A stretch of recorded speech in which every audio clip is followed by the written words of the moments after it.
Bonjour.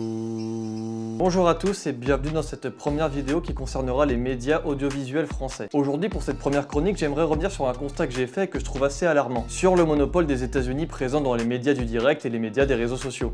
Huffington Post, machin, tout ça. Vous l'avez sans doute vous aussi remarqué, on en parle quand même beaucoup de manière beaucoup trop abusive. Alors revenons un peu sur ce constat et essayons d'expliquer pourquoi l'investiture de Joe Biden est aussi médiatisée, allant jusqu'à faire tout plein d'articles sur ses ministres élus, sur son premier coup de téléphone, sur son premier post Instagram, alors que de l'autre côté, et beaucoup plus proche de notre pays, il y a un tournant qui est en train de se faire, qui risque de bouleverser l'avenir de la France, et que pourtant, finalement, on voit très peu dans les médias. On est parti. Tout ça n'est pas nouveau. La culture américaine est au cœur de la France depuis déjà de très nombreuses années, en particulier depuis la fin de la Seconde Guerre mondiale. À cette époque, la France et les pays voisins sont ravagés et voient les États-Unis comme les héros et les vainqueurs de cette guerre. S'en est suivi évidemment un capitalisme morbide au cours de la guerre froide, en particulier dans les années 70, où tous les plus gros produits américains sont tombés en France. Ça a commencé avec des marques de renom, Coca, KFC, McDo notamment en 1972, l'influence aussi du cinéma par exemple avec la création des Oscars en 1929, événement surmédiatisé que la France choisira de copier plus tard, en créant les Césars en 1976 seulement.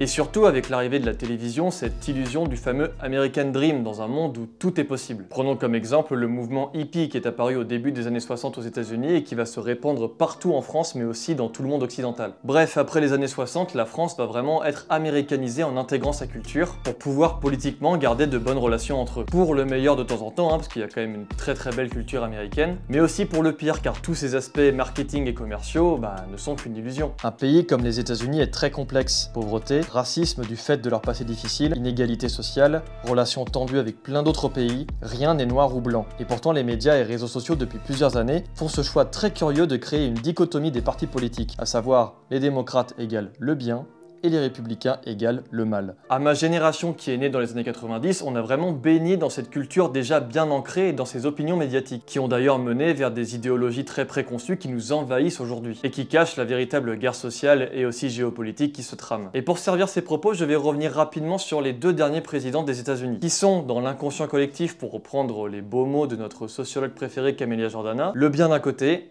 et le mal de l'autre. Allons-y. En 2008, Barack Obama est élu président des États-Unis. Cette même année, Facebook et Twitter sont déjà de très grandes entreprises et BFM TV et CNews existent évidemment déjà, ainsi que tout un paquet de médias d'internet. Le premier sujet que nous allons voir dans tous les médias à cette époque, c'est le fait que Barack Obama soit le premier président noir des États-Unis. Le président est d'abord un homme ému, il est noir, et c'est une Amérique majoritairement blanche qui vient de le choisir comme leader. Barack Obama, le premier président noir de l'histoire des États-Unis. Alors compte tenu de l'histoire du pays, on peut comprendre qu'il s'agisse d'un beau symbole. Pour autant, sa couleur de peau ne doit pas influer sur son programme politique, chose que les médias peinent à faire comprendre aux plus jeunes qui se nourrissent sur les réseaux sociaux. Le fait qu'il soit noir est une grande avancée dans le pays. Point. Et en plus de ça, Barack Obama, il est cool. Il est drôle, il est blagueur, il fait du basket. On a donc le couple présidentiel américain, la First Lady Michelle Obama avec sa nouvelle coiffure. You think it's funny too, don't you? Grand seigneur, assailli de remords, il décide d'inviter cette famille qui s'apprêtait à commander. Attendez, vous êtes combien à manger là? Il sort donc sa carte bleue avant de s'assurer qu'elle fonctionne bien. And with that, I just have two more words to say. Obama out.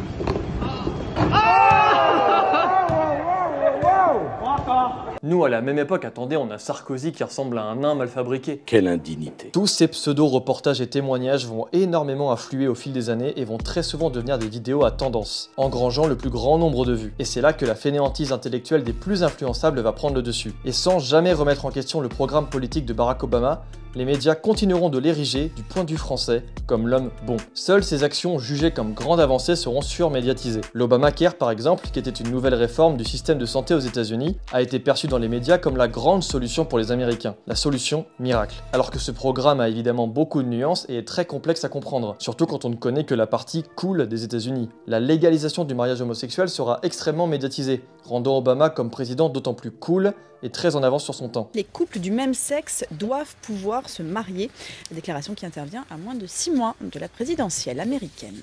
Rappelons juste que c'est sous Hollande que le mariage homosexuel a été autorisé en France.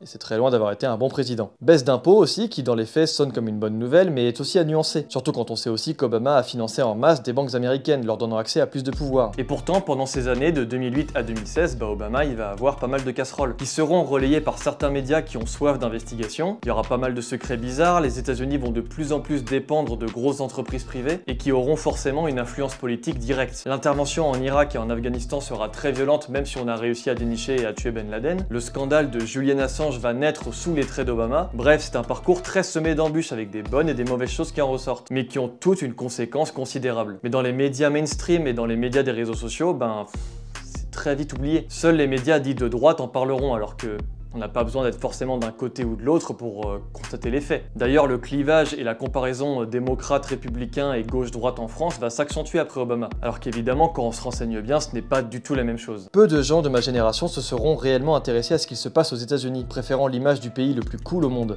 sans jamais réellement s'occuper de ce qui se passe pas très loin de chez nous. Alors que les choix politiques auront une influence bien plus grande dans notre pays que celle des States. Un certain Erdogan, par exemple, devient président de la Turquie en 2014, et son intérêt assez malsain à envahir les pays d'Europe est déjà soupçonné à cette époque, mais très peu de médias parleront de cet étranger de ce côté-là, en particulier sur les réseaux sociaux. Vient alors le bouquet final, en 2016, Donald Trump devient le président des États-Unis. Trump, c'est le némésis d'Obama, d'emblée dans son parcours et sa vie. Moqué par la presse, qui est au fil des années devenue une presse à opinion, Trump sera la risée de tous les plateaux TV, avant de se faire élire. Beaucoup d'Américains d'ailleurs l'accuseront d'avoir falsifié les résultats. Est-ce que ça vous rappelle quelque chose? Et c'est lors de cette élection que le constat m'a frappé. L'arrivée de Trump au pouvoir a suscité beaucoup de tristesse et beaucoup de haine sur les réseaux sociaux en France. Certains iront même jusqu'à dire que c'est un scandale de passer à côté de la première femme présidente des États-Unis. Nous aussi d'ailleurs on est passé à ça d'avoir la première femme présidente française en 2017. Mais là on les entend un peu moins ceux qui râlent. Et ce sont des jugements très absurdes qui vont être pourtant relayés par plein de gens et par certains médias. Trump, à l'inverse d'Obama, est vu comme la bête noire dans les médias français, le Dark Vador du monde, le riche milliardaire plein aux as qui vient détruire le monde. Alors que rien, absolument rien, n'a changé dans les vies quotidiennes du français moyen, que ce soit Obama ou Trump. Pourtant, Trump remettra sur la table des systèmes jugés bons dans la politique d'Obama, à commencer par son système de santé qu'il souhaitera supprimer. La fabrication d'un mur à la frontière du Mexique pour éviter l'immigration illégale, se retirer des accords sur le climat, toutes ces réformes seront jugées extrêmement vilaines et nocives du point de vue des médias et des réseaux sociaux en France. De plus, sa communication est beaucoup moins efficace que celle d'Obama car Trump choisit de se concentrer sur son pays et prendra du coup moins de pincettes à se faire passer pour le président du monde. I think I've done more for the black community than any other president. I could stand in the middle of Fifth Avenue and shoot somebody and I wouldn't lose any voters, okay? COVID, COVID, COVID, COVID. On November 4th, you won't hear anything about it. This is their new hoax. And then I see the disinfectant, where it knocks it out in a minute. Injection inside. She gets to pick her judges. Nothing you can do, folks. Although the Second Amendment people, maybe there is, I don't know. But... Les conséquences, on les connaît. Trump est un débile, un pauvre con, qui ne cesse de dire des absurdités devant les caméras. Quelle honte, c'est un imbécile. Obama nous manque quand même. Et pourtant, il y aura, comme Obama, des bonnes et des mauvaises choses qui vont en ressortir. On peut citer par exemple le fait qu'il n'a pas fait de nouvelles guerres ou de nouvelles interventions, et c'est une première pour un président américain depuis assez longtemps. Il y a eu une augmentation aussi dans les faits de l'économie américaine, mais encore une fois, toutes ces bonnes choses sont à prendre sous les nuances. Il y a quand même de plus en plus de pauvres aux États-Unis, alors que les riches continuent encore de s'enrichir. Et puis on peut facilement critiquer Trump d'avoir eu vraiment un espèce de gouvernement pas très cohérent. Il faut quand même essayer de comprendre pourquoi celui que l'on voit comme le plus grand méchant du monde a quand même des partisans et des supporters. Et là aussi d'ailleurs les médias ont joué un rôle crucial dans l'opinion générale. Le partisan Trump n'est pas forcément un allumé, le partisan Trump n'est pas forcément un membre d'une secte complotiste, et pourtant l'invasion du Capitole sera perçue comme représentative du parti trumpiste. Le partisan Obama n'est pas forcément l'américain de bonne conscience moyen. Le partisan Obama n'est pas forcément une bonne personne. Et les médias ont pourtant joué de ce constat-là en profitant de tout plein de clichés aberrants, et on finit par faire une généralité de ce peuple. À ce niveau-là, c'est plus être non neutre, c'est prendre position. Et le but des médias pour moi, c'est d'enquêter et d'informer. Or, ces dernières années, l'arrivée de la bien-pensance américaine, parce que oui, elle vient de là, a envahi la plupart des médias et des réseaux sociaux. Car oui, c'est aussi pendant la période de Trump que l'arrivée de la pensée du privilège blanc, de la domination patriarcale et du harcèlement systémique des minorités est née. Alors que l'histoire des États-Unis et celle de la France sont complètement différentes, ces idées ont commencé à envahir les médias et les réseaux sociaux. Et on en vient à l'élection de Joe Biden qui a aussi été extrêmement médiatisée. Alors c'est important, je dis pas c'est important de présenter le nouveau président américain, mais il y a eu des excès. Son investiture, du coup, Lady Gaga qui chante, son premier coup de téléphone, son premier post Instagram, tout a été relayé. Même la diversité de ses ministres. Ce qui soulève d'ailleurs une question, est-ce réellement une bonne chose d'élire quelqu'un selon sa minorité plutôt que ses compétences? Alors nous verrons bien si ces ministres le sont bel et bien, et dans la bonne humeur évidemment. Tout cela a été relayé dans la pure bien-pensance médiatique, où l'on aperçoit Joe Biden comme le sauveur des États-Unis. Alors que, comme pour les deux précédents, tout est beaucoup plus sous nuance. Beaucoup de personnes de mon entourage ont senti au fond d'eux qu'ils étaient soulagés sans trop comprendre pourquoi, que Trump ne soit plus au pouvoir. Et ça, c'est très intéressant, car sans savoir concrètement ce qu'il a fait ces 4 dernières années, on arrive à être soulagé que quelqu'un qu'on a suivi par les médias parte. Alors que l'arrivée de Biden, comme je le disais, pose tout autant de questions que lorsque Trump l'a été, et continue de garder les États-Unis dans une crise terrible qui ne cesse de s'accroître depuis des années. Alors Biden est évidemment très différent de Trump, donc à voir et à observer ce qu'il prévoit pour le pays. Mais évitons, nous et surtout les plus jeunes, de tomber dans le piège du manichéisme que provoquent les médias et les réseaux sociaux. Alors pourquoi ce choix des médias de parler autant des États-Unis et de manière assez dirigiste? En fait finalement c'est difficile d'avoir une réponse. Il est donc évidemment important de s'informer de ce qui se passe là-bas et de comprendre les décisions politiques. On peut estimer peut-être par exemple que le journalisme d'investigation est complètement écrasé par tous ces médias et ces lobbies qui sont majoritairement américains, qui gouvernent la plupart de tout ce qu'on voit à la télé ou sur internet. On peut partir dans le complot en disant que voilà, il y a un groupe de personnes en particulier qui tirent les ficelles de tout ça, afin de créer une information qui est très formatée et donc de faire des esprits formatés, incapables de se renseigner et incapables de prendre position tout seul ou de réfléchir. Alors j'évite cette hypothèse de complotiste parce que c'est un peu facile et ça risque d'être un peu dangereux, mais malheureusement toutes ces estimations elles sont en train de surgir de plus en plus. Bref, c'est très compliqué d'apporter une réponse et c'est assez frustrant. Pourtant, pour finir sur une petite note positive, des médias alternatifs font des reportages et des documentaires très intéressants pour mieux comprendre le monde. Arte, pour ne citer qu'elle, est rempli d'informations historiques très riches. Plusieurs youtubeurs sont partis sur le terrain, comme Simon Puech. Le Média pour tous reçoit généralement des invités très intéressants et il va souvent sur le terrain. Hugo Décrypte, même s'il a souvent aussi tendance à beaucoup parler des States, essaie de proposer des contenus intéressants pour comprendre et se faire un avis propre. Le but n'est pas de savoir qui a raison ou qui a tort, mais le but est de connaître les priorités dans l'information et de savoir se renseigner. Qu'est-ce qui aujourd'hui va influer sur l'avenir de notre pays? Est-ce que c'est l'investiture de Joe Biden ou est-ce que c'est les menaces de la Turquie envers la Grèce? Et donc après la présentation du drapeau, c'est Lady Gaga qui devrait dans un instant entonner l'hymne national Star Spangled Banner.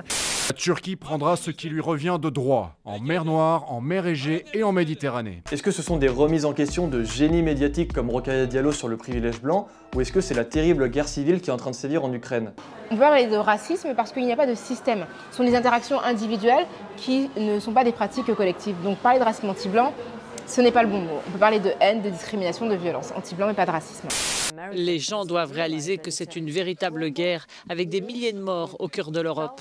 Jusqu'à présent, le pays a résisté tant bien que mal, mais il faudra plus que des prières ou des sanctions de l'Union européenne pour arrêter la pression mortifère de la Russie. Est-ce que ce sont les conflits internes aux États-Unis ou les conflits internes en France? C'est un peu la catastrophe, on est complètement à l'arrêt. On ne rentre pas dans les cases pour les aides mises en place par l'État. De 22 événements, il en est resté 9.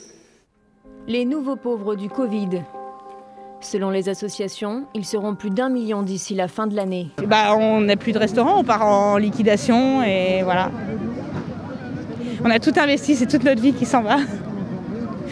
C'est comme ça. C'est un record. Depuis, les différentes mesures mises en place n'ont pas fait baisser ce taux qui est supérieur à 36% par rapport à celui de la population générale. Et puis je l'ai appris en rentrant du boulot un soir que mon fils s'était suicidé.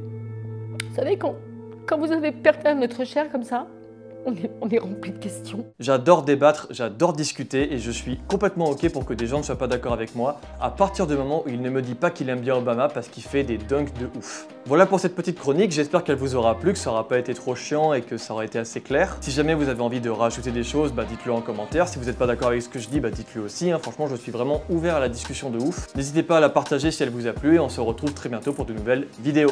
Ciao!